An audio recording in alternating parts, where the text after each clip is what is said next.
नमस्कार दोस्तों, सभी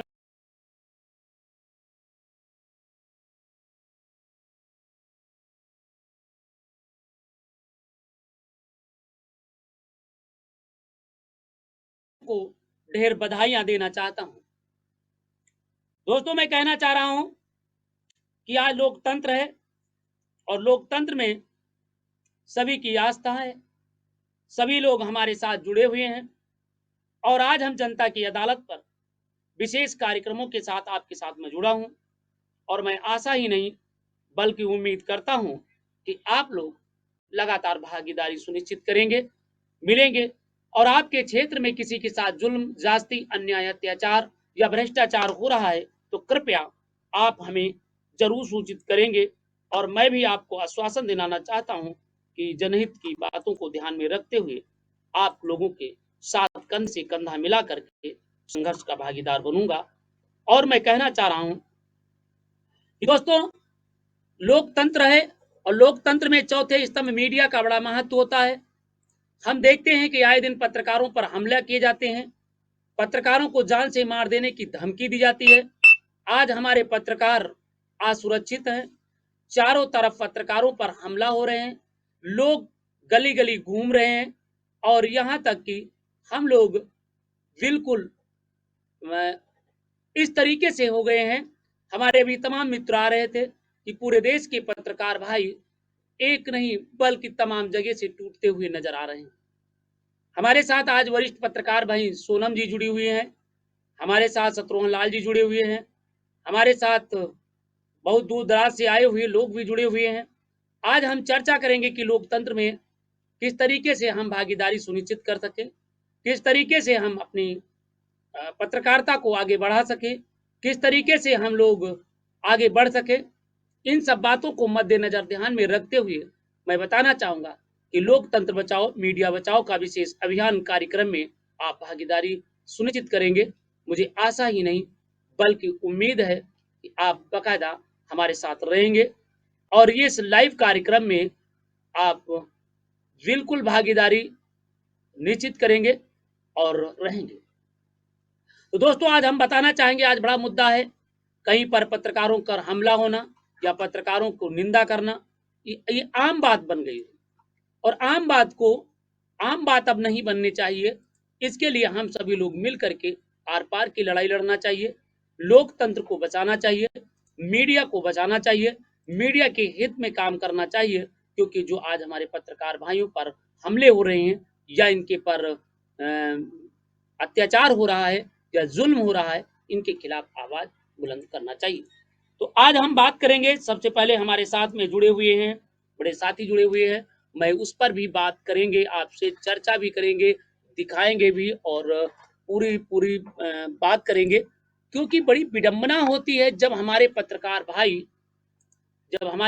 भाइयों पर हमला होता है, जब हमारे पत्रकारों को मारा जाता है, जब हमारे पत्रकारों पर लगातार अत्याचार होता है, तो हम एक बार फिर हम लोग दहशत में आ जाते हैं। आखिर में किस तरीके से हमारे पास जुल्म हो रहा है, हम किस तरीके से सताए जा रहे हैं, ये एक बड़ा प्रश्न खड़ा होता नजर आ रहा है। तो आइए हम आप बात कर रहे हैं, क्योंकि दोस्तों, जिस तरीके से हम राजनीतिक सफर की बात नहीं करते हैं, हम लोग लगातार प्रेम की, एकता की, भाईचारे की, सद्भावना की बात करते हैं, परंतु जब हमारे पत्रकारों पर अन्याय होता है, अत्याचार होता है, भ्रष्टाचार होता है, उनके साथ जुल्म ज्यादती किया जाता है, तो हम एक बार फिर वही टूटे हुए शब्दों के साथ मैं फिर आपके बीच आता हूं और बार बार आपसे कहता हूं कि आखिर में क्या हो रहा है। तो हमारे साथ आज बहुत मेहमान जुड़ रहे हैं। भाई सुरेश कुमार फतेहपुर से जुड़े हुए हैं। सुरेश जी नमस्कार। नौशाद त्यागी जी, मेरी बात आवाज सुने। नौशाद त्यागी जी से मैं चाहूंगा कि वो अपनी बात को रखें। जी सर, जी सर। जी बताइए नौशाद त्यागी जी, क्या कहना चाह रहे हैं?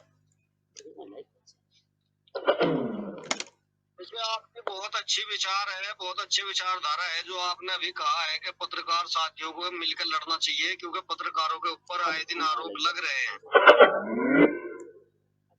तो इसके लिए जी अनुकुमार जी, इसके लिए जितने भी मीडिया के चैनल हैं, छोटे बड़े जो भी हैं, सभी को आपके सहयोग में आना चाहिए। अब तक टीवी चैनल के साथ में खड़े होना चाहिए।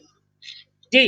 तो मैं ये कहना चाह रहा हूँ कि जिस तरीके से आज पत्रकारों पर जुल्म हो रहा है, जास्ती हो रहा है, अन्याय हो रहा है, अत्याचार हो रहा है, उन पर भ्रष्टाचार के तमाम आरोप लगाए जा रहे हैं, और यहाँ तक कि मैं बात करना चाहूंगा कि पूरे प्रदेश में आए दिन इस तरीके के आरोप लगते हैं। आखिर पत्रकारों पर जुल्म कब बंद होगा? जरा गंभीर मामला है, अब हम जानना चाह रहे हैं इसे कैसे रोक पाएंगे, और कितने लोग आज लोकतंत्र के कितने साथी ऐसे हैं जो पत्रकारों के हित की बात करते हैं। पत्रकार लोकतंत्र बचाओ मीडिया बचाओ के विशेष अभियान में कौन भाग ले रहा है और कौन साथ दे रहा है, इसके लिए हमें आपको एकजुट आना होना होगा, अंतर्राष्ट्रीय प्रेस परिषद के साथ जुड़ना होगा, तभी हमारा भला हो सकता है। अन्यथा फूट डालो राज करो के तहत आपका शोषण होता रहेगा। नहीं, इसमें कई सारी बातें और भी होनी चाहिए मान्यवर जी जैसा कि पत्रकार है उसकी कोई सैलरी भी नहीं होती। जी ठीक है जी टोल की कोई उसको सुविधा नहीं है, टोल फ्री नहीं है, मेडिकल फ्री नहीं है, कॉलेज बच्चों के लिए फ्री नहीं है, जी कोई भी प्रक्रिया हमारे यहाँ मीडिया के लिए फ्री नहीं है। जी तो ये कई सारी जो है बातें ये बहुत ध्यान से रखनी चाहिए और इनमें हमें आवाज उठानी चाहिए, सबको साथ मिलकर चलना चाहिए। हमें ये नहीं सोचना चाहिए कि हम किसी पार्टी के हैं, किसी दल के हैं। हमारी पार्टी हर तरीके से संयुक्त विकास पार्टी अंतर्राष्ट्रीय प्रेस परिषद के जितने भी मेंबर है सबके साथ है। आपका कहना है कि हमें दल से उठ करके, आपका ये कहना मानना है कि हम अपने आप को दल से हटा करके दिल से मिलना चाहिए, क्योंकि दल होता है एक दल की बात करता है, मगर जब दिल होता है तो सबकी बात करता है। इसलिए सभी लोग दल की बात न करके पत्रकारों के दिल की बात करना चाहिए, पत्रकारों की सुरक्षा की बात करना चाहिए, पत्रकारों के साथ कदम से कदम मिला करके चलना चाहिए, तभी लोकतंत्र मजबूत होगा, तभी पत्रकार मजबूत होंगे। तो इसके लिए हम लोग किस तरीके से बढ़ें और कैसे हम इसे आगे बढ़ा सकते हैं, कैसे हम लोगों को साथ जुड़ सकते हैं, इस पर नौशाद त्यागी जी कुछ विचार देने का कष्ट करें। कैसे हमारे पत्रकारों का जुल्म बंद होगा, कैसे पत्रकार आजाद होंगे, कैसे पत्रकारों पर हनन बंद होगा, इन सब बातों पर हमारे साथ भाई जुड़े हुए हैं नौशाद त्यागी जो विकास संयुक्त विकास पार्टी के प्रदेश प्रभारी हैं और वर्तमान में लगातार संघर्षरत हैं और लगातार किसान यूनियन के नेता हैं, और ये लगातार सदैव किसानों से लेकर के पत्रकारों के हित में लड़ाई लड़ते हैं। तो मैं जानना चाह रहे हैं किस तरीके से हम लोग इस पर चर्चा करें, कैसे हम एकजुट हो सकें, कैसे हम लोगों से मिल सकें, कृपया बताने कष्ट करें नौशाद त्यागी जी। हर जिले के अंदर एक मंच लगना चाहिए, हर जिले के अंदर जी, और जितने भी मीडिया के साथी हैं और जितने भी अलग अलग दल के साथी हैं जो हमारे जैसे भाई हैं और हमसे जो जुड़े लोग हैं, हम सब लोग भी उसमें अपने जिले में आपके साथ रहे, और जरूरत पड़े तो अगर ये आसानी से मानते हैं तो ठीक है, वरना तो सरकार को जो है सबक सिखाना पड़ता है। हमने 11-12 महीने बॉर्डर पे जो है ना धरना प्रदर्शन किया, तब जाके सरकार की नींद खुली थी। जी, तो 11 महीना मैंने आपने धरना दिया तब सरकार की नींद खुली। तो हमें जो पत्रकार बंधु हैं इनको कितने महीने धरना दिलाओगे, कितने दिन तक इनको इसी तरीके से संघर्ष करना पड़ेगा, तब ये नींद खुलेगी, हम ये जानना चाह रहे हैं नौशाद त्यागी साहब। संघर्ष का जो बीड़ा है जैसे आपने उठाया है, जितनी लगन से उठाया है जी, अगर सभी जिले के मीडिया कर्मी आपके साथ आए तो 24 घंटे, मैं कह रहा हूँ 24 घंटे में निष्कारण हो जाएगा इस चीज का। जी, आपका कहना है कि 24 घंटे में लोकतंत्र जो है मीडिया है वो बच जाएगी और लोग पत्रकारों का जो उत्पीड़न है ये 24 घंटे में बंद हो जाएगा, आपका कहना है। तो नौशाद त्यागी जी आपका बहुत अच्छी विचार हैं, भावनाएं भी हैं, और मैं चाहूंगा कि आपके जो भावनाएं हैं विचार हैं ये जरूर जन जन तक पहुंचेंगे, और लोग बहुत से लोग सुन भी रहे हैं, और मैं यहाँ तक कि जानता हूँ कि हमारे साथी जो जुड़े हुए हैं ये भी बहुत मार्मिक तरीके से जुड़े हुए हैं, और मैं जानना चाह रहा हूं कि कैसे इसे आगे बढ़ाया जाए। जी नौशादी, इसका हर जिले में एक गठन किया जाए जगह जगह पर, हाँ, और मंच के द्वारा वहाँ पहले इनको सरकार को बोला जाए, ज्ञापन दिया जाए कि हमें 24 घंटे में या 72 घंटे में अगर इसमें नहीं होता है तो हम रोड के ऊपर उतरेंगे और जो है में कंधे में कंधा मिला के सब के हम लोग चलेंगे। संयुक्त विकास पार्टी आपके साथ चलेगी। और नौशाद त्यागी सबसे पहला शख्स होगा जो बीजेपी से डायरेक्ट इस चीज के लिए टकराएगा। नौशाद त्यागी जी, आप कह रहे हैं कि पत्रकारों के हित में हम कंधा से कंधा मिला करके चलेंगे और पत्रकारों के हित के लिए, पत्रकारों की सुरक्षा के लिए, पत्रकारों के मानदेय के लिए, पत्रकारों के टोल माफ करने के लिए, पत्रकारों की दवा के लिए, हर जगह के लिए हम संघर्ष करेंगे। तो नौशाद त्यागी जी, आपको मैं धन्यवाद देना चाहता हूं, क्योंकि आज जिस तरीके से आपका प्रेम और आपका सहयोग बना है, ये आप बड़ी ही काबिल तारीफ है। मैं जानना चाह रहा हूं कि किस तरीके से पत्रकार और मजबूत हो, जरा थोड़ा गौर करने का बात करें, कैसे हम इसे आगे बढ़ सकते हैं, जरा बताने का कष्ट करें नौशाद त्यागी जी। सर, जो मैं आपको बता दूं, भारतीय जनता पार्टी की जो सरकार है ना, जब तक इसके सामने आदमी डट के नहीं खड़ा होता, ये किसी को भी आगे नहीं बढ़ने देती। इसके लिए हम लोगों को मुकदमे भी झेलने पड़ेंगे, लाठी डंडे भी खाने पड़ेंगे और सबसे पहले मैदान में आके हमें संघर्ष करना पड़ेगा, सड़कों पर उतरना पड़ेगा। इससे पहले कोई काम नहीं चलेगा। ये मैं आपको सच्चाई बता रहा हूँ इस सरकार की। जी जी, नौशाद त्यागी जी, आज हमारे साथ तमाम दर्शक देख रहे हैं, तमाम लोग जुड़े हुए हैं, लगातार बात कर रहे हैं और आप देख सकते हैं कि आपकी बड़ी उपलब्धि है, क्योंकि अभी 8 बज रहा है, हमारे 14 की संख्या में पहुंच चुके हैं, लाइव पर देख रहे हैं। और मैं बताना चाहूंगा, लगातार लाइव का ये है कि पूरे देश में नौशाद त्यागी जी जिस तरीके से आप जुड़े हुए हैं, लोग लगातार पूरे देश के लोगों का कमेंट आ रहा है कि पत्रकार बचाओ, लोकतंत्र बचाओ, मीडिया बचाओ। और मीडिया बचाओ के साथ साथ जितनी ताकत में लोग खड़े हो रहे हैं, अंतर्राष्ट्रीय प्रेस परिषद आज पूरे देश के कोने कोने में जाना जा रहा है।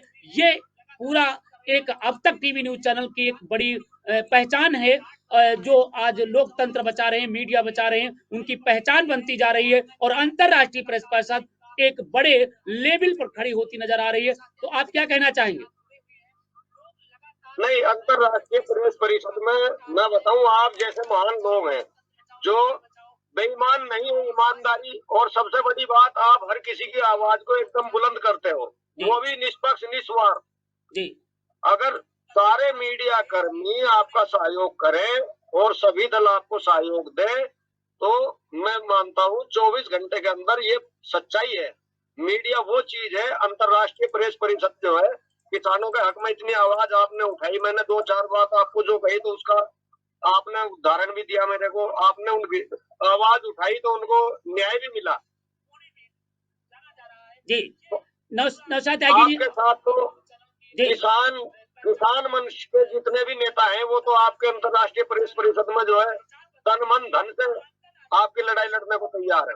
आप शुरुआत करें और हमें आदेश करें कब और कहाँ आना है, हम लोग आके आपके सामने आंदोलन करेंगे, आपकी आवाज को बुलंद करने का काम करेंगे, क्योंकि आप एक सच्चे और ईमानदार अंतर्राष्ट्रीय प्रेस परिषद का ऐसा चैनल है जिसके दामन में दाग नहीं है।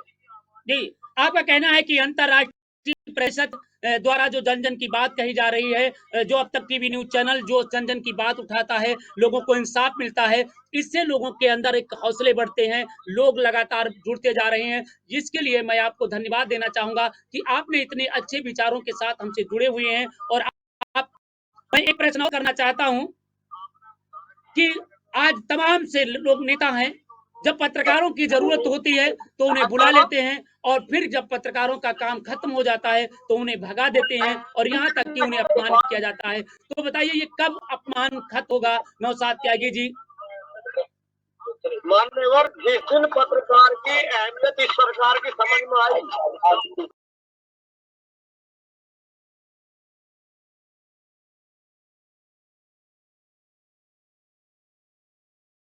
मेरा नाम मुकेश कुमार है सर। हाँ भैया, वो नहीं कहा। हेलो, हाँ जी, बताइए मुकेश जी। हेलो, हाँ जी सर, मेरा नाम मुकेश कुमार है सर। जी जी मुकेश जी, नमस्कार। मुकेश जी कहाँ से बोल रहे हैं? सर मैं जिला फतेहपुर का हूँ, मेरा नाम मुकेश कुमार में। उसने ना मेरे खिलाफ दरखास्त दिया देती, जबरदस्ती ले लिया है, तो मेरा थाने पे सुनवाई नहीं होती है। अकड़ू थाने में आपकी सुनवाई नहीं होती है? अकड़ेरू थाने में नहीं सुनवाई नहीं हो रही है। आपने कब एप्लीकेशन दिया था?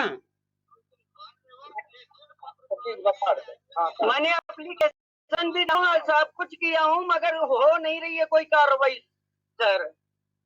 आपका कहना है मैंने उत्तर प्रदेश के मुख्यमंत्री योगी आदित्यनाथ और उप मुख्यमंत्री सहित पूरे मंत्रिमंडल ये कहते हैं कि पीड़ितों की थाने में रिपोर्ट दर्ज की जाती है, परंतु आप देख सकते हैं हमारे साथ लाइव पे जुड़े हुए हैं मुकेश जी का कहना है कि मेरी एफआईआर थाना खकेरू के अंतर्गत नहीं दर्ज की जा रही है। ये एक बड़ी कार्रवाई है क्योंकि पीड़ित लगातार प्रार्थना पत्र दे रहा है, उसकी कोई सुनने वाला नहीं है। अब देखना यह है क्या योगी सरकार में पीड़ित की रिपोर्ट दर्ज होगी या नहीं। बने रहिए हमारे साथ, देखते रहिए जी। तो आपने कहां पे गए हैं और क्या हुआ है ये बताने का कष्ट करें। सर मैं खखड़ेरू थाने में गया हूँ,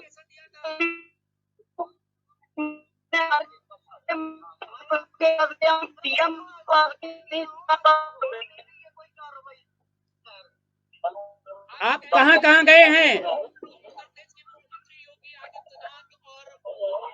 हेलो, हाँ बताइए, मैं पूछता हूँ कहां गए हैं?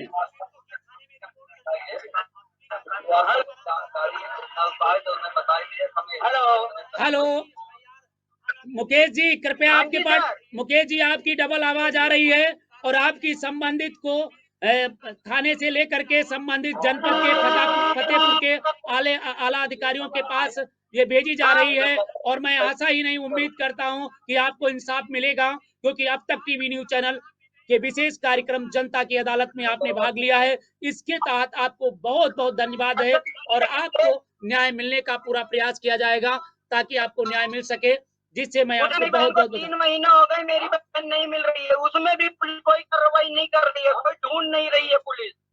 मुकेश जी बहुत बहुत धन्यवाद। अब आपको हमारे पास में सुरेश जी जुड़े हुए हैं। सुरेश जी, हेलो, हाँ सुरेश जी बताइए क्या कहना चाह रहे हैं? शारदा प्रताप जी भाई हमारे साथ शारदा प्रताप जी जुड़े हुए हैं।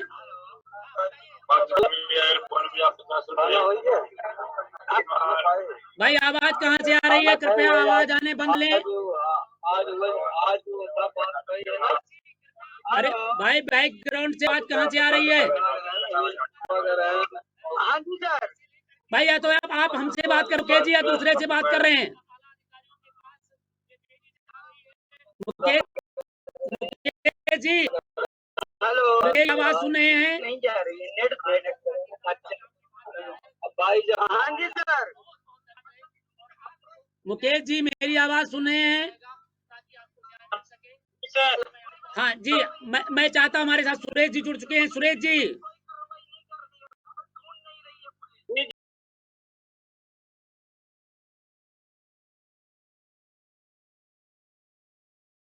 फतेहपुर से बोल रहे हैं और बताइए फतेहपुर में क्या कहना चाह रहे हैं सुरेश जी? सर फतेहपुर में एक दोस्त है, 1 साल पहले एक्सपायर हो गए हैं जी जी और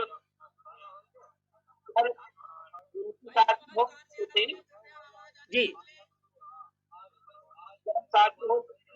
लड़के नहीं थे और जब से वो एक्सपायर हुए आज तक गाँव भी नहीं और ऊपर जी मैं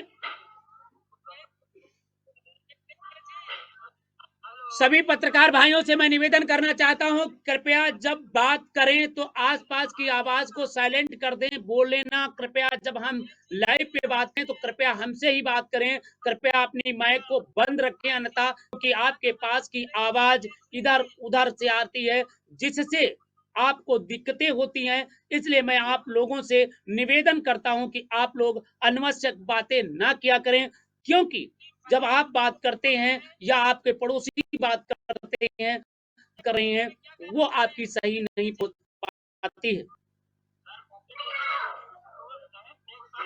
सभी अब तक टीवी न्यूज चैनल के सम्मानित दर्शकों एवं पत्रकार बंधुओं से निवेदन है कि अधिक से में शेयर कर दें, जिससे अधिक से अधिक लोग की अदालत में अपनी भागीदारी सुन सकें और जनता की अदालत में भाग ले सकें, उनको न्याय मिल सके। क्योंकि विशेष कार्यक्रम जो शुरू किया गया है, जनता की अदालत में आप लोग भागीदारी सुनिश्चित करें और आपके साथ किसी के साथ जुल्म, ज्यादती, अन्याय, अत्याचार, भ्रष्टाचार हो रहा है तो कृपया डरे नहीं, बल्कि अपने साक्ष्य प्रमाण सहित हमें भेजें 9454325236 पर।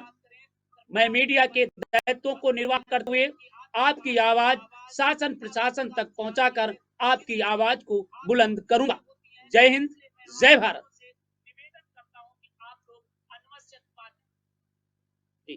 बताइए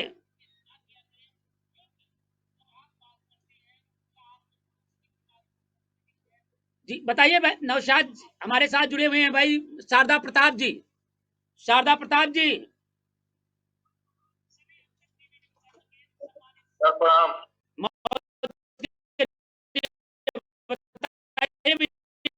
कहना क्या कर रहे हैं, तपस्या कर रहे हैं, ये बड़े काबिले तारीफ है। और जिस तरीके से आप लोगों ने भागीदारी सुनिश्चित किया है, ये भी बड़ी ही हमारे लिए हौसला की बात है, क्योंकि आप इस तरीके से संघर्ष कर रहे हैं, तो ये काबिले तारीफ की बात कर रहे हैं। और आप लोग इसी तरीके से प्रेम बनाए रखें, स्नेह बनाए रखें, हमारे साथ जुड़े रहें, क्योंकि मैं देखता हूं कि जब लोकतंत्र मीडिया पर जब हमला होता है तो बड़ा ही मार्मिक होता है, और जब पत्रकारों को बुलाना होता है तो निश्चित रूप से तमाम तरीके के पत्रकारों को लुभावने दिए जाते हैं, कहा जाता है।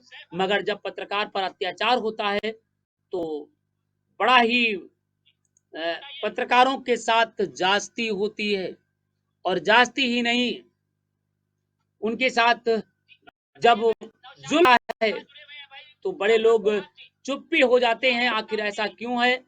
आइए हम आप चल रहे हैं लखनऊ की तरफ, जहां पर योगी सरकार का बड़ा ऐलान हुआ है। हम बात करेंगे, थोड़ा ब्रेक लेते हैं और हम आप चले हैं। योगी सरकार ने पेश किया बजट। अखिलेश ने कहा कि दिशाहीन तो मायावती बताया वादों का पिटारा। जरा गौर करिए, देखिए इस वक्त गामागामी शुरू है विधानसभा में।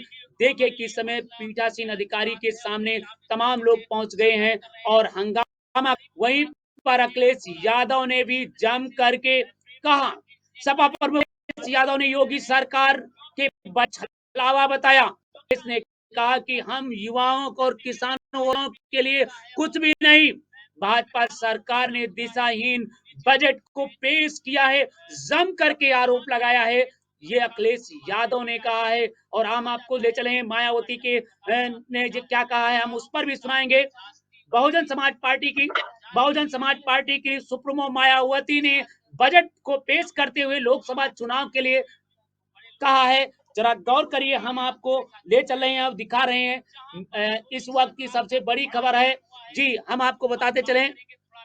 मायावती ने बहुजन समाज पार्टी ने क्या आरोप लगाया। बहुजन समाज पार्टी की मुखिया मायावती ने योगी आदित्यनाथ सरकार के बजट को लोकसभा चुनाव के पहले वादों का पिटारा कह दिया और बताया कि मायावती ने कहा कि कर्ज में डूब रहे प्रदेश की एक बजट चाहिए था, परंतु ऐसा नहीं किया गया। वहीं पर हम आपको बताते चले, जम करके आरोप प्रत्यारोप का दौर शुरू हो गया है। और हम आपको बताते चले, वहीं पर मायावती ने भी कहा कि ऊंट के मुंह में जीरा है। जरा गौर करिए, ये आरोप प्रत्यारोप लग रहे हैं, ना कि मैं आपको बताना चाहूंगा। बड़ा ही अपडेट खबरें हैं, बने रहिए हमारे साथ। इस वक्त हमारे साथ तमाम लोग जुड़े हुए हैं, देखते रहिए। जरा हम आपको विधानसभा की तरफ ले चल रहा हूँ, मूव कर रहा हूँ।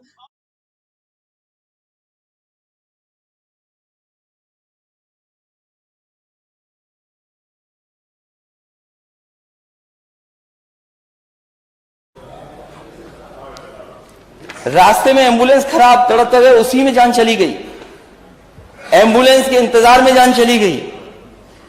ये आ गया विषय, आ गया। अध्यक्ष महोदय, मैं चाहता हूं कि सरकार कम से कम इस विभाग को तो बेहतर करे, और जब मौका मिला है आपको डबल इंजन की सरकार कहते हैं आप, दावा करते हैं कि बजट में कोई कमी नहीं है। आप बजट पर्याप्त दीजिए, आपके डॉक्टर, आपके लोग दूसरे प्राइवेट में नहीं भागेंगे। प्राइवेट में व्यवस्थाएं बेहतर हैं, उन्हें सुविधाएं अच्छी हैं, इसलिए जानबूझ करके सरकार सरकारी अस्पतालों को बर्बाद कर रही, जिससे कि अच्छे अच्छे डॉक्टर हमारे चले जाएं। जो सुविधा पीजीआई को मिलती थी वही सुविधाएं केजीएमयू को दी, वही लोहिया को दी। नेता सदन गोरखपुर में कब उन डॉक्टर नर्सों सबको मिलेगी, या पूरे प्रदेश के डॉक्टरों को या उन मेडिकल कॉलेजों को वो सुविधा कब मिलेगी? आज बताते। इसलिए अध्यक्ष महोदय और अध्यक्ष महोदय, मुझे उम्मीद है कि 108 व्यवस्था में सुधार लाएंगे। अगर बजट की कमी हो तो शर्मिंदा ना हो, नेता सदन के पास जाएं, कुछ समझाएं, मनाएं, शायद बजट आपको मिल जाए। बहुत बहुत धन्यवाद अध्यक्ष महोदय। और मैं चाहता हूं कि माननीय मुख्यमंत्री जी, अभी तो बहुत छोटा है, लेकिन फिर भी अगर इतना महत्वपूर्ण विभाग है क्योंकि जीवन से जुड़ा है। अब जवाब माननीय मुख्यमंत्री, मैं अध्यक्ष महोदय चाहूंगा कि इस पे चर्चा हो जाए सदन में। मुख्यमंत्री अध्यक्ष जी,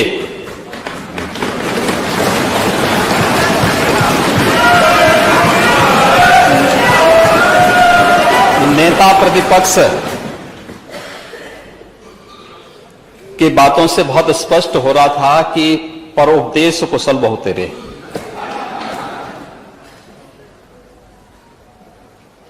और उनको यह भी नहीं पता था कि वह जो बोल रहे हैं आखिर किसको बोलना चाहते हैं। इस प्रदेश में 4 बार समाजवादी पार्टी की सरकार रही है और मुझे नहीं लगता है कि 25 करोड़ जनता जो प्रदेश की है या देश की 135 करोड़ की आबादी में से कोई भी व्यक्ति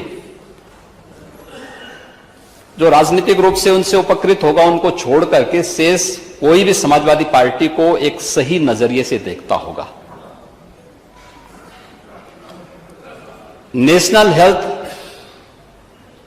national family health survey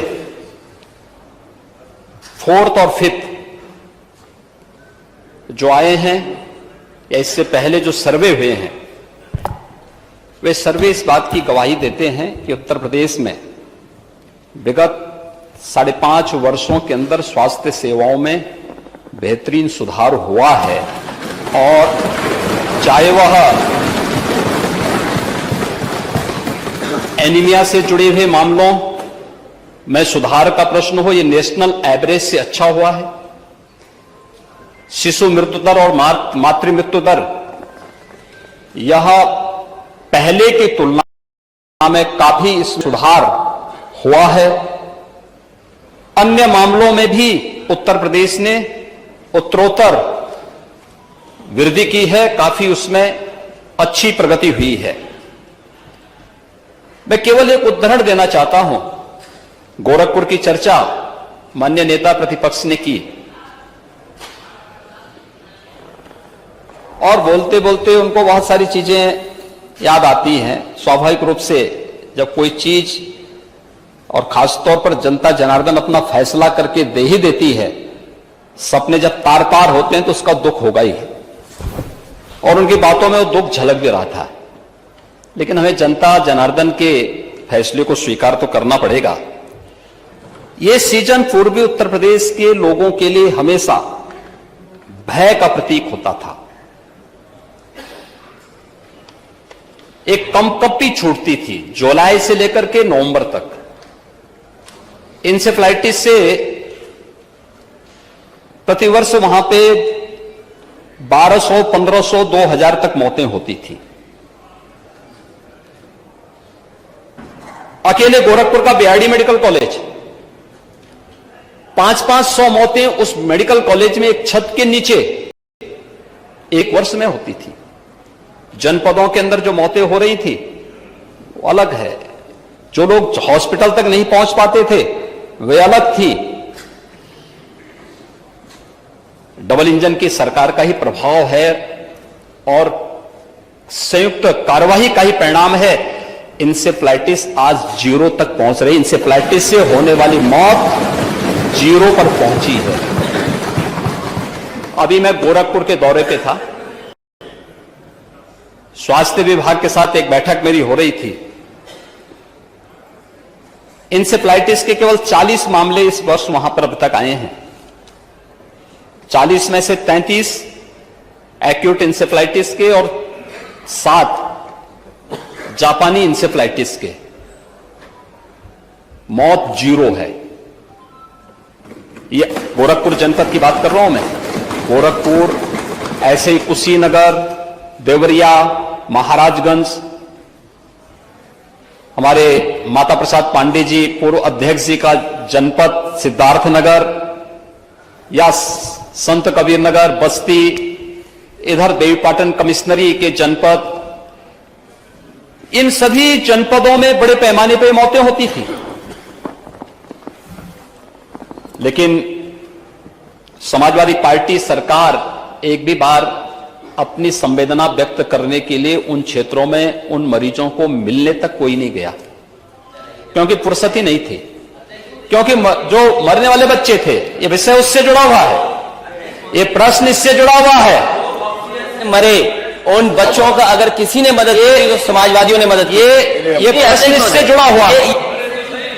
Samajwadi party की सरकार दुर्भाग्य से इस प्रदेश में 4 बार थी और चारों बार कभी भी इंसेफ्लाइटिस से होने वाली हजारों मौतों पर कोई संवेदना समाजवादी पार्टी की सरकार जहां इलाज हो रहा है वो अस्पताल किसके बनाए हुए हैं? आप बोल रहे तो इलाज हो रहा है वो किसके बनाए हुए हैं? आप बोल रहे थे तो इलाज हो रहा है वो किसके बनाए हुए हैं? सुनिए, आप बोल रहे थे, कोई नहीं बोला।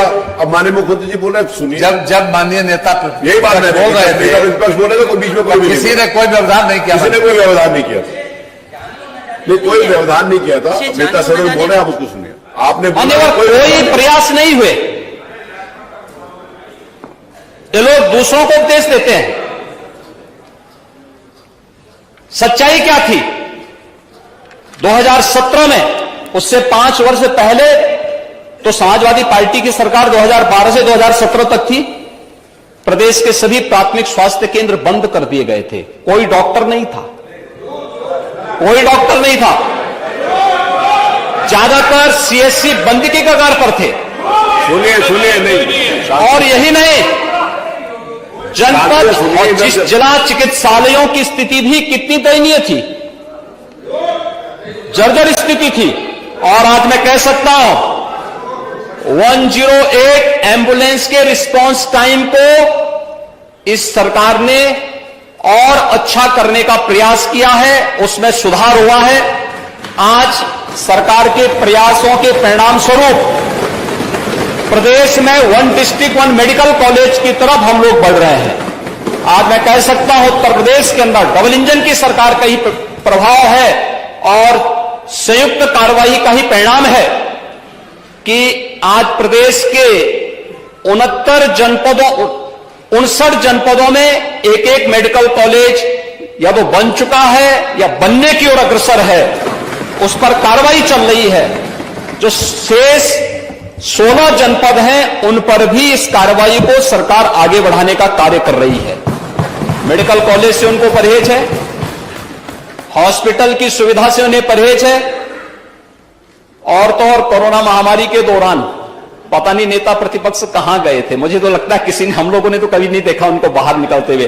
3-4 चरणों में दुर्भाग्य से इंसेफ्लाइटिस आई थी और उन 4 चरणों में हमें तो आशंका थी कि ऐसा ना हो कि कोरोना कालखंड में 5वें चरण की वो आ जाए तो फिर इनका क्या हाल होगा।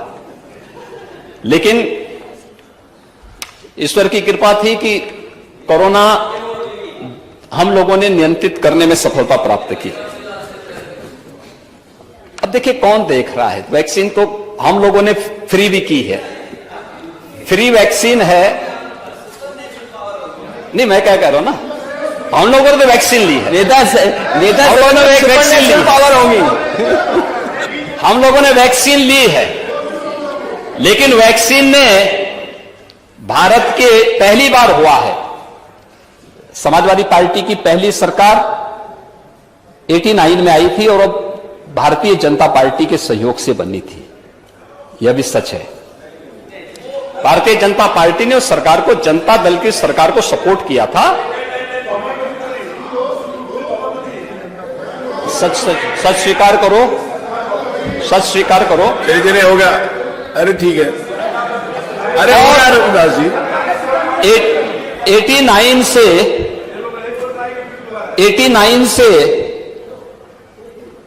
आपने देखा होगा समाजवादी पार्टी को 4 बार, ठीक है नाम पहले कुछ रहा होगा, लीडर वही थे ना, नेता वही थे, और इनको 4 बार प्रदेश में शासन में रहने का अवसर प्राप्त हुआ। मैं नहीं कहता हूं, पूरा देश और पूरी दुनिया इस बात को कहती कि इनके शासनकाल में प्रदेश के हर क्षेत्र का अवमूल्यन हुआ है, उसमें अभिवृद्धि कहीं नहीं हुई है, कहीं नहीं हुई है, ये हर व्यक्ति कहता है। और मैं इस बात को फिर कह सकता हूं कि स्वास्थ्य सेवाओं का हो या प्रदेश की शिक्षा व्यवस्था का, जितनी क्षति और जितना नुकसान इन तथाकथित समाजवादियों ने की है, उतना प्रदेश में कभी नहीं हुआ। और आज प्रदेश को उसकी पहचान दिलाने के लिए ही राज्य सरकार अपने स्तर पर कार्य कर रही है। आज प्रदेश में हर प्राथमिक स्वास्थ्य केंद्र में हर सप्ताह आरोग्य मेला का आयोजन होता है। हर आरोग्य मेला में 1.5 लाख से लेकर के 3 लाख तक पेशेंट आते हैं। आयुष्मान भारत की योजना या मुख्यमंत्री जन आरोग्य योजना हर गरीब को 5 लाख रुपए की सालाना स्वास्थ्य बीमा का कवर, यह भी डबल इंजन की सरकार प्रदेशवासियों को उपलब्ध करवा रही है। और जहां तक कोरोना वैक्सीन की बात है, कोरोना के अंदर वैक्सीन भी देशवासियों को प्राप्त हो गया था, और इसके लिए प्रदेश प्रधानमंत्री मोदी जी का आभारी है कि जिनके प्रयास से देश के अंदर 2 स्वदेशी वैक्सीन आए और 2 करोड़ से अधिक वैक्सीन की डोजेस देशवासियों को प्राप्त हुए। ये कोरोना वैक्सीन देश के नागरिकों को एक सुरक्षा कवच के रूप में उसने पूरे देशवासियों को एक संबल दिया। आज कोरोना वैक्सीन के नाते कोरोना जैसी महामारी को नियंत्रण करने में काफी हद तक सफलता प्राप्त हुई, लेकिन कुछ लोगों ने कोरोना कालखंड में जनता जनार्दन का ध्यान तो नहीं रखा, लेकिन दुष्प्रचार जरूर करते रहे। कभी वैक्सीन के खिलाफ करते थे, कभी किसी अन्य उसके खिलाफ अभियान, अनावश्यक एक नकारात्मक माहौल बनाने का प्रयास करते थे। लेकिन उत्तर प्रदेश में अब तक हम लोग 38 करोड़ से अधिक वैक्सीन की डोजेज उत्तर प्रदेश के अंदर दे चुके हैं, और ये सभी वैक्सीन की डोजेज फ्री में ही उत्तर प्रदेश वासियों को प्राप्त हुई है। राज्य सरकार को बहुत प्रमाण पत्र कहीं से और लेने की आवश्यकता नहीं। नेशनल फैमिली हेल्थ सर्वे इस बात की प्रमाण प्रस्तुत कर रहे हैं। राज्य सरकार ने प्रदेश के अंदर हर एक व्यक्ति को बेहतरीन स्वास्थ्य सुविधा उपलब्ध कराने के लिए पूरी तरह हम प्रतिबद्ध हैं, और सरकार उसको पूरी मजबूती के साथ, पूरी प्रतिबद्धता के साथ आगे बढ़ाएगी।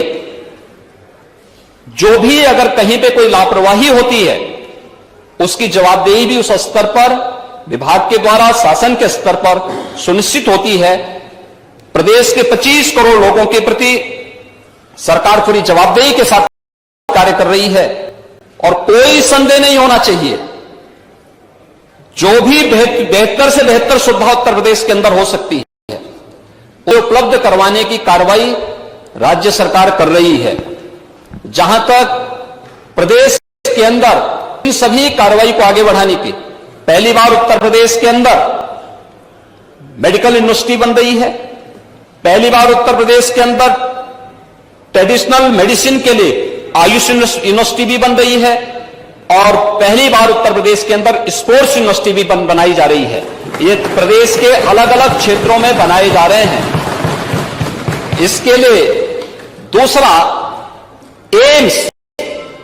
एम्स गोरखपुर के मामले में सबसे बड़ी बात समाजवादी पार्टी ही थी। इन लोगों ने एम्स की भूमि को दिया ही नहीं, और जब भारतीय जनता पार्टी की सरकार प्रदेश में आई, उस जमीन की फिर रजिस्ट्री भारतीय जनता पार्टी की सरकार के आने के बाद फिर मेरे आदेश पर उस रजिस्ट्री की कार्रवाई को संपन्न किया गया। आज एम्स गोरखपुर में संचालित हो चुका है। गोरखपुर में शिलान्यास हमने किया था। शिलान्यास ये फर्टिलाइजर के उसमें हुई थी, लेकिन रजिस्ट्री नहीं हुई थी। इन्होंने प्रस्ताव नहीं दिया था और फिर रजिस्ट्री की कार्रवाई को हम लोगों ने आने के बाद किया था। रजिस्ट्री की कार्रवाई हम लोगों ने संपन्न की। इंसेफ्लाइटिस जैसी बीमारियों को नियंत्रण करने का कार्य ये भारतीय जनता पार्टी की डबल इंजन की सरकार ने किया है। और यही नहीं, आज प्रदेश के अंदर जितने भी प्रकार के संचारी रोग हैं, डेंगू है, कालाजार है, मलेरिया है, या इन सभी प्रकार के संचारी रोग नियंत्रण के लिए वर्ष में 3 बार विशेष अभियान चलाने की कार्रवाई भी ये राज्य सरकार के प्रयास और केंद्र और राज्य सरकार के संयुक्त प्रयासों का परिणाम है। आज प्रदेश के अंदर जो विभिन्न प्रकार के कार्यक्रम स्वास्थ्य संबंधी हों, उन सभी कार्यक्रमों को डबल इंजन की सरकार पूरी मजबूती के साथ आगे बढ़ा रही है और बिना भेदभाव के समाज के हर एक तबके को उपलब्ध करवाने का कार्य कर रही है। नेता प्रतिपक्ष पूर्व मुख्यमंत्री रह चुके हैं और प्रतिपक्ष के सबसे बड़े दल के नेता भी हैं। मैं उनसे आग्रह करूंगा कि उनको सदन में सच बोलने की आदत डालनी चाहिए। मैंने कल भी कहा था, समाजवादी और सच नदी के 2 कोने होते हैं, ये कभी एक साथ नहीं चलते हैं। और मुझे लगता है उनको इस सत्य को स्वीकार करना चाहिए कि जो कुछ भी विकृति थी, ये तो विरासत से जो हमें प्राप्त हुई थी, उसी विकृति को हम सुधार रहे हैं। उसी विकृति को ठीक करते हुए उसको और बेहतर करने का प्रयास किया जा रहा है। इसलिए अपने किए पर जब वह इस प्रकार की टिप्पणी करते हैं तो स्वयं कटघरे में खड़े होते हैं। जब वह ये कहते हैं कि उत्तर प्रदेश के अंदर, जब उन्हें इस बात पर अफसोस होता है कि उत्तर प्रदेश में हर घर नल की योजना क्यों लागू हो रही है, उनको जब इस पर अफसोस होता है क्योंकि वे नहीं कर पाए थे, लेकिन आज डबल इंजन की सरकार प्रदेश के अंदर हर घर नल से जल देने के लिए प्रतिबद्ध है और उस पर कार्रवाई कर रही है, तो उनको इस पे भी अफसोस हो रहा है। कम से कम अच्छे कार्यों को स्वीकार करो, अच्छा लगेगा। और मुझे लगता है कि बुंदेलखंड और बिंद क्षेत्र में इस वर्ष के अंत तक हम हर घर नल की योजना पूरी तरह लागू, हर घर तक पहुंचाने की कार्रवाई संपन्न कर चुके होंगे। प्रदेश में 30,000 गांवों की कार्य योजना अंतिम चरणों में चल करके उन पर कार्य भी प्रारंभ हो चुका है। जो हमारे गाजीपुर से माननीय सदस्य बोल रहे थे कि हमारे उसमें नहीं हो रहा है, ये पूरा क्षेत्र, चाहे वो बलिया हो, गाजीपुर, ये पूरा क्षेत्र, यहां पर फ्लोराइड और आर्सेनिक से जुड़ी हुई जो समस्याएं हैं, इन सभी क्षेत्रों को हम लोगों ने चरणबद्ध तरीके से लिया है। आर्सेनिक, फ्लोराइड, इंसेफ्लाइटिस से ग्रसित क्षेत्र, या फिर उन क्षेत्रों में जो जहां पर खारा पानी की समस्या है, जो पहले से डार्क जोन में चिन्हित हैं, सरफेस वाटर हो या ग्राउंड वाटर हो, इसका बेहतरीन उपयोग करते हुए हर घर नल की योजना को लागू करने की कार्रवाई चल रही है। लेकिन उनको इस पे भी अफसोस है कि ये क्यों हो रहा है, वे नहीं कर पाए, तो उनको अपने किए पर पश्चाताप नहीं, लेकिन आज हो रहा है तो ये उनको बुरा लग रहा है। मुझे लगता है ये अच्छी प्रवृत्ति नहीं है। राज्यों के अंदर इंफ्रास्ट्रक्चर के कार्य हों, बेहतरीन शिक्षा के केंद्र खोलने के कार्य हों, प्रदेश के अंदर स्वास्थ्य की बेहतरीन सुविधा को उपलब्ध करवाने की कार्रवाई हो, या फिर प्रदेश के हर गांव को बेहतरीन कनेक्टिविटी देने, इन सभी कार्यों के लिए धन की कोई कमी नहीं है। राज्य सरकार के पास संसाधन भी बड़े हैं, राजस्व में भी वृद्धि हुई है। कोरोना जैसी महामारी का सामना करते हुए भी राज्य सरकार ने पूरी मजबूती के साथ अपनी अर्थव्यवस्था को भी सुदृढ़ करने का प्रयास किया है। और यही नहीं, उसी अभियान के क्रम में हम लोग प्रधानमंत्री जी के विजन के अनुरूप देश की अर्थव्यवस्था को $5 ट्रिलियन की अर्थव्यवस्था बनाने के लिए उत्तर प्रदेश ने भी अपनी इकोनॉमी को $1 ट्रिलियन की इकोनॉमी को बदलने के लिए उस दिशा में अपने प्रयास को आगे बढ़ाए हैं। एक पूर्व मुख्यमंत्री को और नेता प्रतिपक्ष को तो कम से कम इस पर प्रसन्नता होनी चाहिए थी कि जो काम वे नहीं कर पाए हैं, आज भारतीय जनता पार्टी नेतृत्व की सरकार उस कार्य को कर रही है, तो कम से कम इसमें वे सहयोग नहीं कर सकते हैं तो अड़ंगा लगाने का कार्य तो उनको नहीं करना चाहिए। क्योंकि केवल लोकतंत्र में सरकार ही नहीं, प्रतिपक्ष भी लोकतंत्र की व्यवस्था का एक पहिया है। और मुझे लगता है कि उसमें उनको अपनी जिम्मेदारी को समझना चाहिए, उस गंभीरता का परिचय देना चाहिए। कोई भी ऐसा वक्तव्य नहीं देना चाहिए जो गुमराह करने वाला हो, जो सत्य से परे हो और जो अनावश्यक रूप से आम जनमानस के मन में तमाम प्रकार की भ्रांति पैदा करते हुए उनके स्वयं के जीवन के साथ खिलवाड़ करने वाला हो। और इस प्रकार की कभी कभी छोटी छोटी बातें व्यक्ति मजाक में कहता है, लेकिन उसको जब हम लोग गंभीरता से कोई लेने लगता है तो कभी कभी उसके जीवन के साथ भी खिलवाड़ होता है। इंसेफ्लाइटिस, उसके कोरोना के मामले में हमने देखा था, जब उन्होंने कहा था कि साहब ये वैक्सीन नहीं लेंगे, और वैक्सीन का परिणाम क्या रहा, बहुत सारे लोगों के जीवन के साथ उस समय खिलवाड़ हुआ होगा। लेकिन ये फ्री में वैक्सीन थी, पूरी दुनिया इसको स्वीकार कर रही है, WHO ने इसको मान्यता दी और वैज्ञानिकों ने बहुत उसके साथ हमें मौतें बताते हुए बड़ा अफसोस होता है कभी कभी कि इंसेफ्लाइटिस का वैक्सीन जापान में 1905 में बन गया था। भारत में इस वैक्सीन को आने में 100 वर्ष लगे। 2005 में यह वैक्सीन भारत में आया। क्या कर रहे थे हम आजादी के बाद? 1947 से 2005 तक क्या हो रहा था? इतने वर्षों तक आखिर हम क्यों, और इंसेफ्लाइटिस से मरने वाले ज्यादातर बच्चे कौन थे? अल्पसंख्यक और अनुसूचित जाति, अति पिछड़ी जाति से जुड़े हुए बच्चे थे।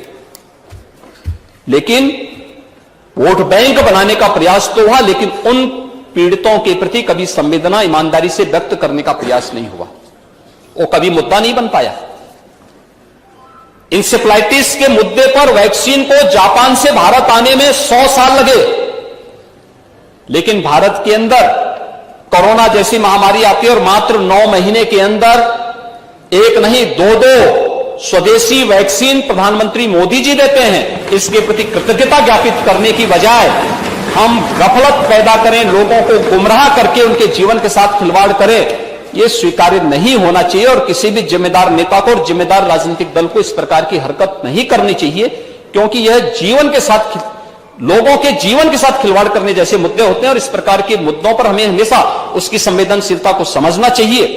यहां पर जो भी मुद्दे उठते हैं, यह हर व्यक्ति की संवेदना है। 108 की एक व्यवस्था है, आप कॉल करेंगे, उसका रिस्पांस टाइम के अनुसार आपको वहां पर वह एम्बुलेंस प्रदान करने का प्रयास होता है। और हमेशा एक प्रयास होता है, एक व्यवस्था, एक सिस्टम दी गई है, एक व्यवस्था दी गई है, लेकिन हम उसको कटघरे में खड़ा करें।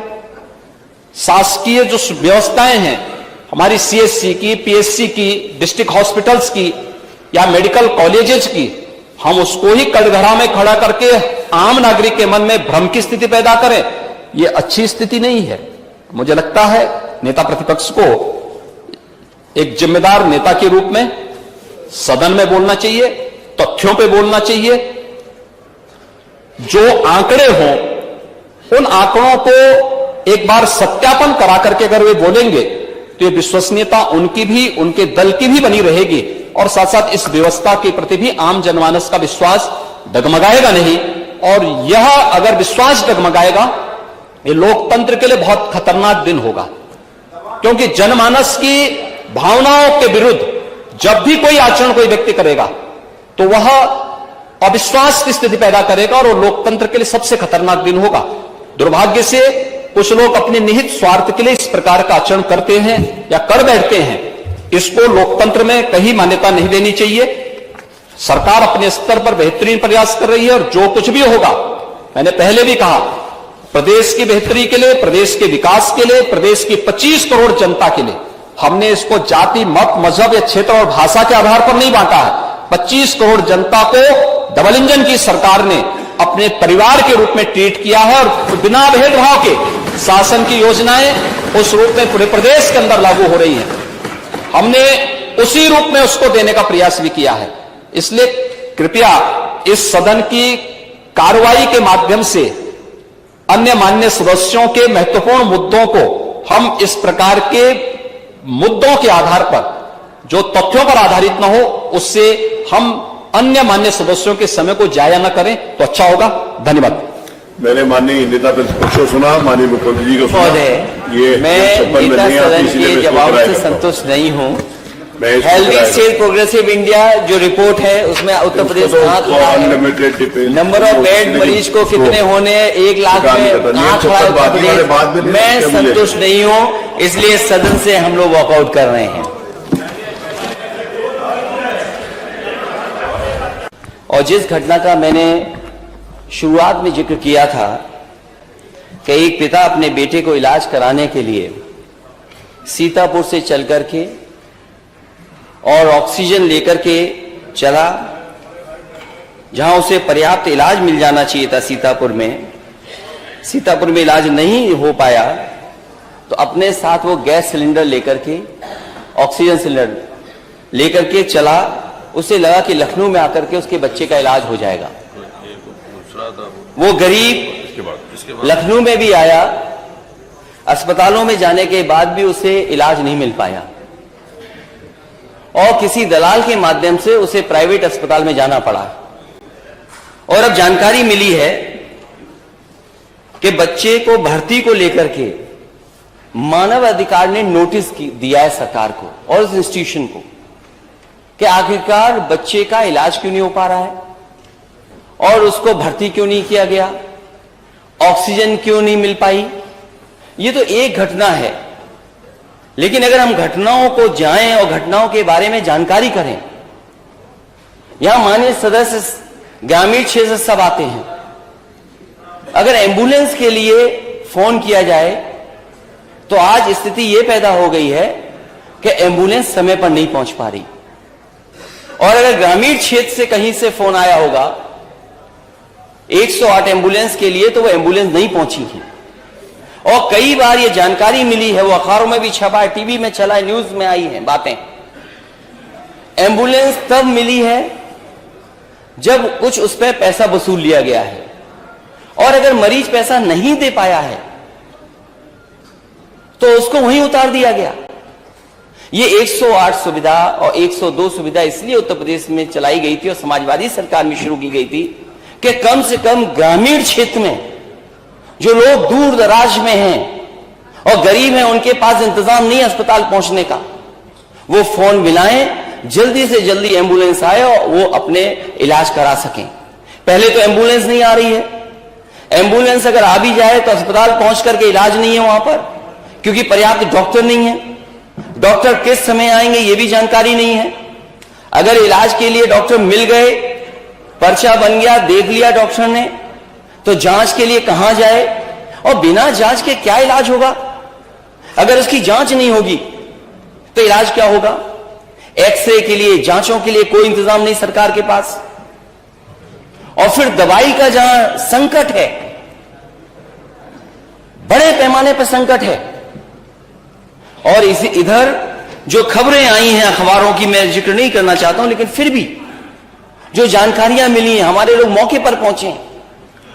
अगर परिवार का सदस्य को इलाज नहीं मिल पाया, मृत्यु हो गई, तो कई ऐसी सूचनाएं हैं जहां पर मोटरसाइकिल पर, अपने कंधों पर अपने परिवार के सदस्य को गांव तक लेकर के गए हैं। सरकार क्या व्यवस्था नहीं कर सकती लाश को ले जाने के लिए। और अगर अस्पताल में मरीज आ रहा है तो स्ट्रेचर नहीं है, सबसे बेसिक चीज एम्बुलेंस, फिर अस्पताल पहुंच करके स्ट्रेचर्स, और किस विभाग में जाकर के इलाज हो वो, और उसके बाद जांचें। इस सरकार ने, जो अपने आप को दावा करती कि डबल इंजन की सरकार है, और पता नहीं कहां से सीख करके आए कि विश्व में सबसे अच्छी योजना यही चलाते हैं, विश्व में सबसे ज्यादा पहचान इन्होंने ही बनाई है। अभी इसी सदन में माननीय मंत्री जी कह रहे थे कि विश्व की सबसे बड़ी योजना पानी की उत्तर प्रदेश में चल रही है, या देश में चल रही सबसे बड़ी योजना है विश्व की। और विश्व की क्यों नहीं होगी। विश्व के यहां पाइप वाटर सप्लाई कब शुरू हो गया था, किस जमाने में पाइप वाटर सप्लाई था, और हर योजना इनकी विश्व वाली है। कोरोना के बाद और कोरोना के समय पर जो देखा है लोगों ने, आज भी भूला नहीं जा सकता। सरकारी अस्पताल में जाने के बाद जो दुर्दशा कोरोना में हुई, हम अपने अस्पतालों को नहीं सुधार पाए। आप किसी अस्पताल में चले जाइए, पीएससी, सीएससी, जिला अस्पताल, मेडिकल कॉलेज, सब में हाथ खड़े कर दिए डॉक्टरों ने। मैं खुद मौके पर गया हूं जिस समय कन्नौज का मेडिकल कॉलेज बन रहा था। मैंने कोशिश की कि सबसे बेहतरीन मेडिकल कॉलेज बने। वहां 2 विभाग मैं खुद आंखों से गया, मैंने कहा देखूं वे विभाग शुरू हो गए कि नहीं शुरू हो गए। जैसे ही मैं विभागों की तरफ बढ़ा तो मैंने कुत्ते ही कुत्ते देखे वहां पर। 1-2 नहीं, 10-12 कुत्ते घूम रहे हैं। कार्डियोलॉजी डिपार्टमेंट में ताला है, आपके कैंसर डिपार्टमेंट में ताला है, दोनों में ताला है। दवाई है नहीं, मशीनें नहीं है। और जो इंस्टीट्यूशंस हमारी खड़ी की गई, पुरानी सरकारों ने भी बहुत कोशिश करके जो इंस्टीट्यूशंस खड़ी की हैं, अगर हम सबसे प्रीमियर इंस्टीट्यूशन को अपना माने पीजीआई, आप किसी विभाग में किसी डॉक्टर से पूछ लीजिए, जिन मशीनों में, जिस लैबों में आपको काम करने का मौका मिल रहा है, क्या वो मशीनें ऑब्सलीट हो गई हैं कि नहीं हो गई हैं? ये सरकार बताए कि इन्होंने मशीनें कितनी खरीद करके डॉक्टर्स को दे दी। ठेले पे जा रहा है मरीज, ऑटो में जा रहा है मरीज, बैलगाड़ी में मरीज जा रहा है, आपकी एम्बुलेंस कहां है? और कंधे पे लाश जाना, मोटरसाइकिल पे लाश जाना, ये कहां की तस्वीरें हैं? ये विश्व तस्वीरें देखेगा तो कहां जाएंगे आप?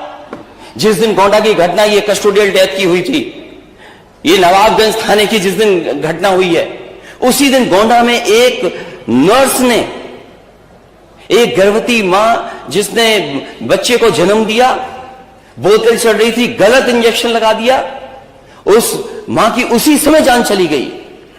क्या मेडिकल नेग्लिजेंस की वजह से जानें नहीं जा रही?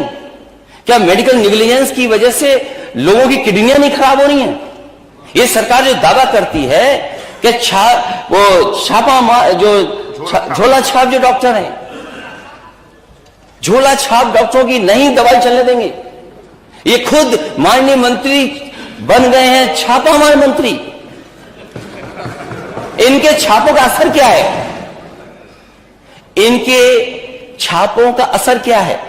एक बच्चे को, एक मां जो एक गोंडा के अस्पताल में एडमिट थी, जाने कहां से जानवर आया, किसके कारण उसको नोच लिया गया, जिसे जान चली गई। जब पत्रकारों ने हंगामा किया, शोर किया, सवाल पूछा, इनके पास, माननीय मंत्री जी के पास जवाब नहीं था। पता नहीं कान में क्या कह दिया, कान में कुछ कह दिया। ये कान वाला इलाज क्या है आपका कि पत्रकारों ने उसके बाद सवाल नहीं पूछा आपसे? ये कान वाला इलाज क्या किया आपने? और जहां जहां छापे मारे हैं, आपके जाने के बाद क्या तस्वीर बदल गई है, कभी माननीय मंत्री जी ने सोचा है? एक जानकारी मुझे मिली, मैंने एक सीएससी की तस्वीर लगा दी और कहा कि देखिए एम्बुलेंस बंद पड़ी है, पानी भरा हुआ है, डॉक्टर है नहीं, मरीज इंतजार कर रहे हैं, डॉक्टर आए नहीं है, दवा नहीं है। क्योंकि माननीय मंत्री जी डिजिटली बहुत स्मार्ट बन रहे हैं आजकल। उन्होंने तुरंत अपने अधिकारियों को खड़खड़ाया होगा। वहां के अधिकारी गए, पूरा का पूरा सफाई कर दी और तस्वीर लगा दी इन्होंने कि मैं, जो पूर्व मुख्यमंत्री, वो झूठ बोल रहे हैं, सत्य नहीं बोल रहे हैं। लेकिन मैं धन्यवाद देना चाहता हूं, भारतीय जनता पार्टी का ही वो चैनल है, उसने माननीय मंत्री जी की पोल खोल दी। हमारी तरफ से कोई असत्य बात नहीं थी। अगर कोई सच छिपा रहा था तो सरकार सच छिपा रही। और फिर मैं माननीय मंत्री जी से कहूंगा, जितने काम उस सीएससी में, क्या आपकी सफाई से वहां लिफ्ट चल गई थी क्या? और जो काउंसिल, जो नेशनल मेडिकल काउंसिल है, उसके मानक हैं, उसका एक अपना प्रोसीजर है। ये सरकार दावा कर रही है कि हमने मेडिकल कॉलेज बहुत बना दिए। आजादी के बाद जितने मेडिकल कॉलेज बनाए सबकी सूची जारी कर देते हैं ये लोग। और शायद अध्यक्ष महोदय, हमारे पार्लियामेंट मिनिस्टर जो बैठे हैं वो जानते होंगे, शाहजहांपुर का, इनके जिले का सबसे पहले अगर किसी ने मेडिकल कॉलेज का शिलान्यास किया था तो मैं गया था। और उस समय के स्वास्थ्य मंत्री नड्डा जी गए थे कि नहीं गए थे? वो योजना दिल्ली की थी, कि जिला अस्पतालों को कैसे मेडिकल कॉलेज को बनाया जाए। मैंने पिछली बार भी सुझाव दिया था और फिर देता हूं मैं सुझाव। अगर आप पे बजट की कमी है तो आप स्वीकार क्यों नहीं कर रहे हैं नेता सदन? अगर बजट की कमी है तो नेता सदन स्वीकार क्यों नहीं कर रहे? और नेता सदन को बजट देना चाहिए अपने डिप्टी सीएम को। क्यों डिप्टी सीएम को नहीं बजट दे रहे हैं? और हो सकता है डिप्टी सीएम को बजट इसलिए नहीं दे रहे हैं अध्यक्ष महोदय, क्योंकि उन्होंने 2 मंत्रियों को बेरोजगार कर दिया। ये विभाग 2 लोगों के पास था, क्योंकि वो डिप्टी सीएम बन गए, तो 2 मंत्रियों को बेरोजगार कर दिया इन्होंने। एक तो है ना 3 2 बेरोजगार हो गए ना। जो नहीं समझ पा रहा है वो, जिसके दिल पे कुछ गुजर रहा होगा वही जान रहा होगा कि 2 चले गए।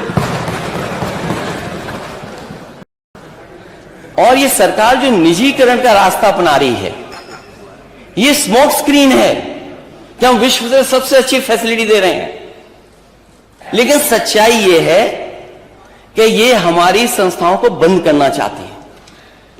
ये हॉस्पिटल भी बंद करना चाहते हैं, ये सब प्राइवेट हाथों में देना चाहते हैं।